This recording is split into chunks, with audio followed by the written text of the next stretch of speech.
Hi everyone, welcome back to my channel, Pastella28. Today I'm going to be showing you how you can make your own decadent phone case with resin pieces, which I'm also going to show you how to make, plus a kawaii watermelon phone case. This is my Sweetorials Audition for 2015.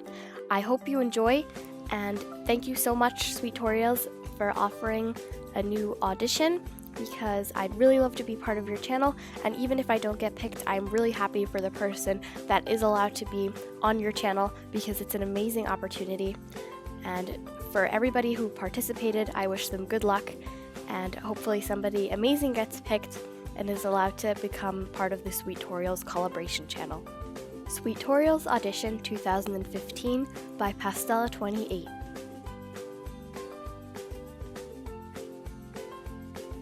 Good, let's start off with the resin pieces. The first thing you will need is of course resin. I'm using the amazing clear cast resin that I have picked up at Michael's. You're going to start off by pouring part A into a little cup and then pouring part B into the same little cup so that you have a 1-to-1 ratio. Now I'm using the popsicle stick that came in the kit and just mixing it together. And I know I'm mixing it quite fast, but you can always pop the bubbles later with a lighter. Now I'm using some acrylic paint in white to color my resin, which isn't such a good idea because if you use too much, your resin won't harden correctly.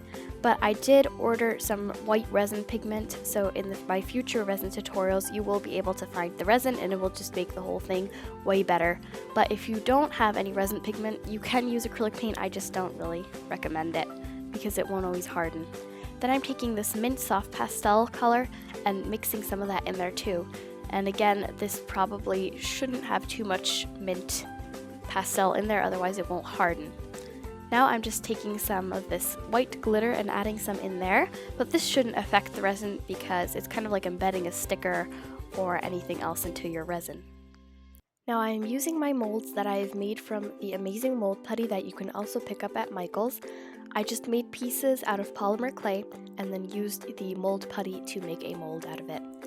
Then I'm just pouring my pieces into the mold and covering it with a little cup so that no dust can get into it. I'm using a Oreo mold and these macaron shell molds. And by the way, I got a little bit too much into this macaron shell mold, so I just took my popsicle stick, dunked it in there, and got a little bit out. That way it wouldn't overflow. For the next batch of resin, I'm using some food coloring to color it. We're going to be making a gummy bear with this batch. So I only added 1 drop of food coloring because then again, you don't want to add too much colorant, otherwise your resin will not harden correctly. I'm just mixing this thoroughly again until I have a nice clear red color that I can use for my gummy bear.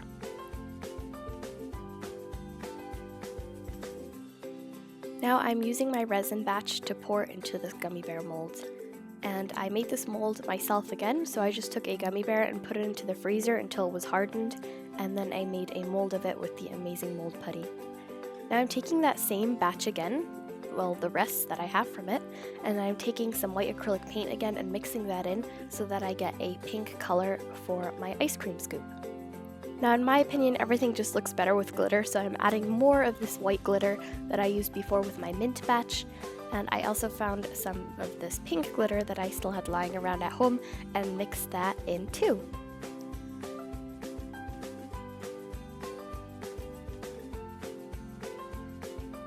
Now this batch, as I mentioned earlier, is going to be for my ice cream scoop that I also made from polymer clay and then made a mold of it. Now for our next batch, I'm using some soft pastels and I'm shaving some off with a sharp blade. I'm using some of this yellow ochre color and also some of this burnt sienna color and just mixing that in with my resin so that I can get a beige color that is perfect for our cookies. Now because this is a very tiny mold, I just used my popsicle stick and dipped it into the resin and then carefully dipped it into the mold, that way the mold wouldn't overflow. I used the same batch again and added a little bit more of this really dark brown chocolatey color because we are going to be making a chocolate bar.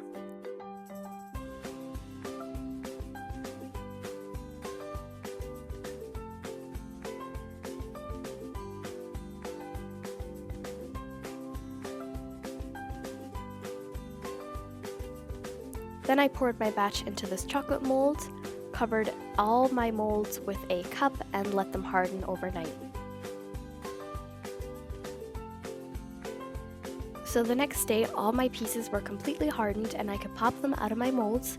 So here is the mint Oreo cookie. Then we have the pink glittery strawberry ice cream scoop. And we still have our red clear gummy bear. Now because my pieces came out matte, that's because of the mold, by the way. Depending on what mold you use, they will come out matte or glossy. And mine came out matte, and that's why I wanted to glaze them. And I used the Fimo Accessories gloss varnish, and I just started to glaze them as if I normally would a polymer clay piece. So here I'm just glazing.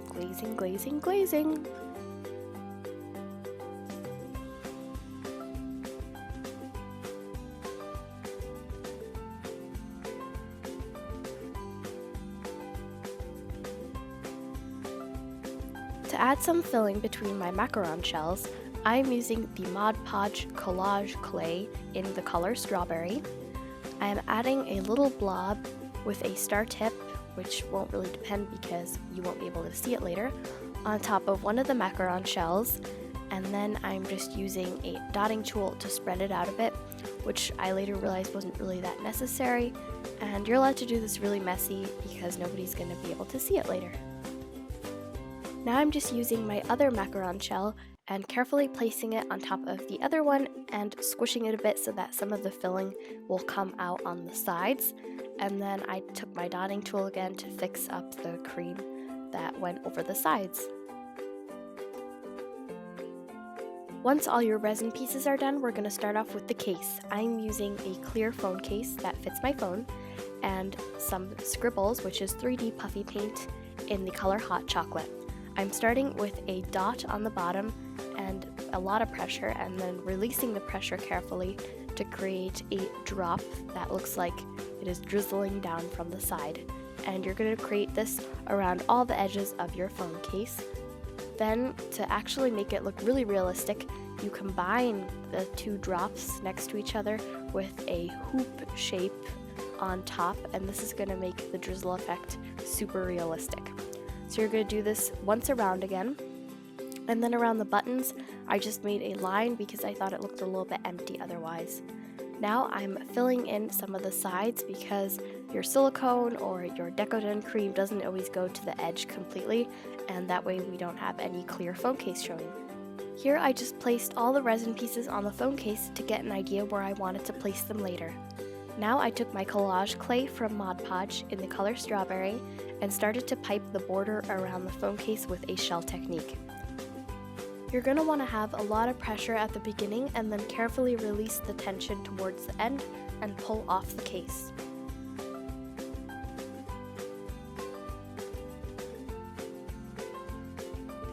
Once you've done that, this is how your phone case should look like so far. Now to fill in the center, I'm using the same Mod Podge collage clay but in the color vanilla, which is just a off-white color. Now I'm doing the star technique in the whole center of the phone case. And my hand is sadly covering the whole situation, but you're basically just going to want to press down and have some tension on there, and then release the tension and pull up, and that should create a star shape. Once you've filled in the whole case with your stars, you're going to start placing your resin pieces on the way you had them before.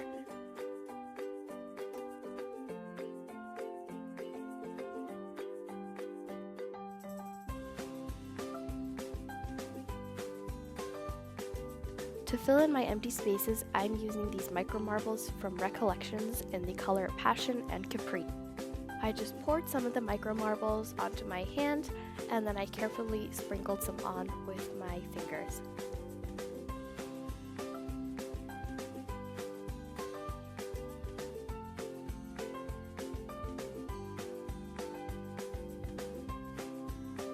Now I used my white collage clay again and added a star next to the ice cream scoop and the Oreo cookie to act as whipped cream.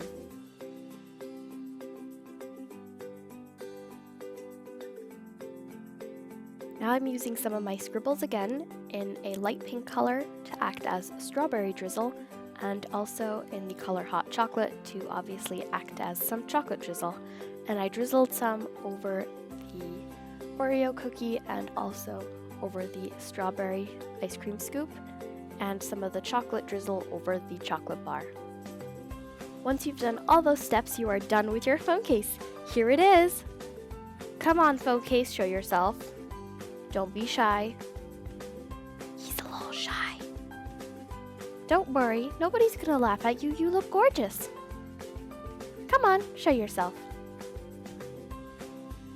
And here he is, our gorgeous creation. I am so happy with it, and thank you so much, Sweetorials, for offering the auditions again, because I had so much fun doing this tutorial, and hopefully you like it as much as I do.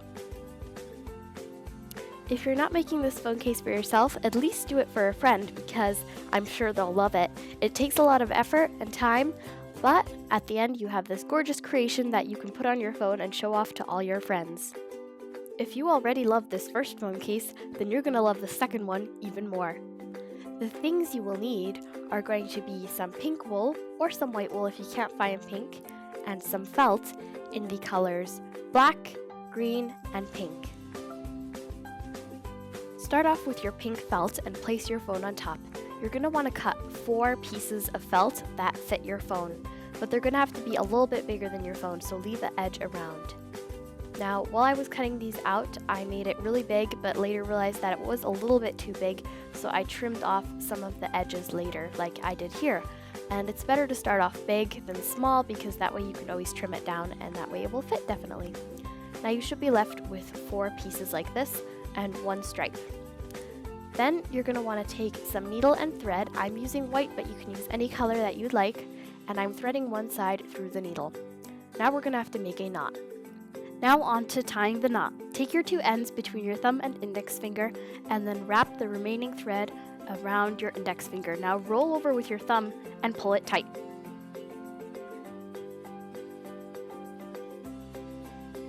Now we'll continue with the actual sewing.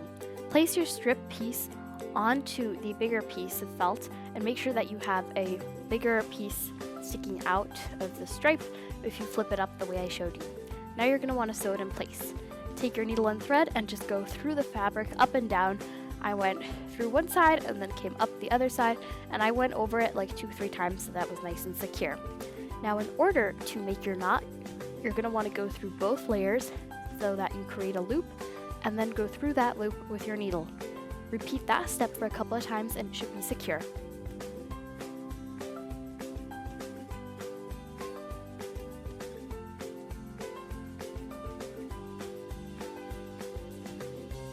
In order to make sure that you sewed your strip in the right place, place your phone here, like I am, so that if you pull on the strip on top, it will pop your phone up like that. Now to continue, take your second piece of felt and mark a line about on the same height where you sewed on your strip before. Now you're going to want to place that piece over it, and I kind of tried to feel it with my fingers and marked that off again how wide it was. Then you're going to want to cut it with a pair of scissors. I folded my piece in half and cut into it with my scissors, and then once I've got that hole, I unfolded it again, placed the scissors inside again, and cut all the way until my marking. Now you're going to have to do that again for a little bit on top, that way you have a little flap sticking out like this here. I didn't measure it this time because I just used the other one as a reference. Now you're going to want to take your strip piece from one piece and place it through there the way you can see it here. Now you're going to want to start cutting your other pieces to felt on top. I started off with the green and placed it next to my pink piece to see how tall I want the green to be. Once I've cut a little slit, I saw where my marking was, and I cut through the green felt so that I had 2 green pieces for the front and the back of the watermelon.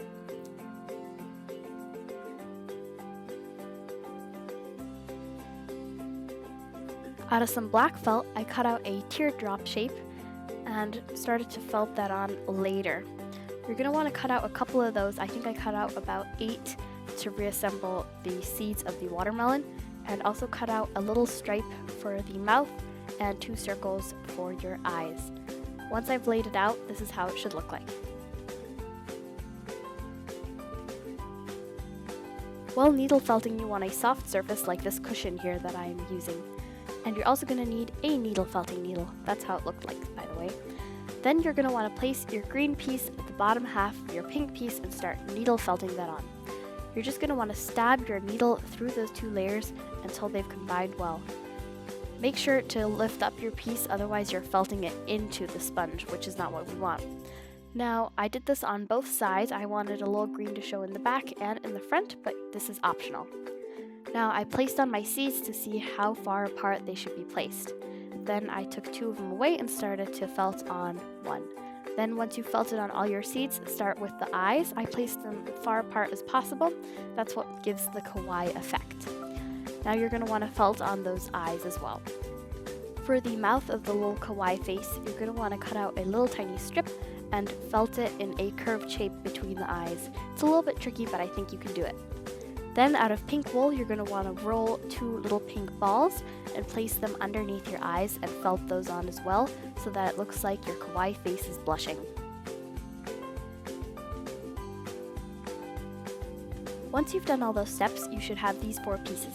Start off with your back piece and flip it to the back. Now take your 2 pieces with the strip in between and place those on top too. It doesn't depend which side is up. Then you're going to want to take your last piece with the kawaii watermelon face on there and place that on top as well. Now in the middle, I'm dividing my pieces in half, and then you're going to want to sew these 2 pieces together now. And I'm using a blanket stitch to sew these 2 pieces together, which I will show you in a second how to do that. You're going to take your needle and poke through both layers until you form a loop on the other side here. Mine got a little twisted, but it's okay again. Then you're going to take your needle and go through that loop and pull it tight. Now repeat those steps all along the edge and you have your own blanket stitch. Sewing, sewing, sewing! Once you're done sewing those 2 seams, you're going to want to place your 2 pieces together again so that they're 4 layers on top again, and then sew along there where the arrow was showing you. Use the blanket stitch again to sew all around.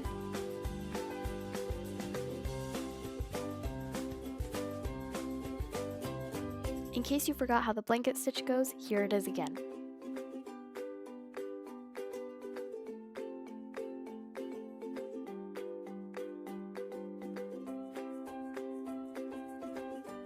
Now your last step is to tie a knot.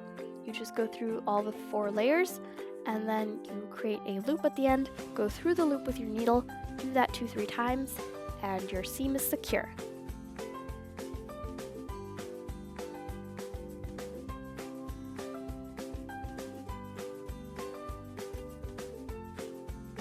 Once you're done with sewing, just snip off the ends of your thread and you're done! Here it is, your own kawaii watermelon phone case. If you were wondering what the strip was for in between the phone case, just watch. If you'd like to take your phone out, just pull on the tab that is showing on top and your phone will magically appear. So that was it for today's tutorials. I hope you enjoyed this video and hopefully stop by again for my other videos. Don't forget to like, comment, and subscribe to my channel to always get notified when I upload a new video. I can't wait to see you in my next video. Bye!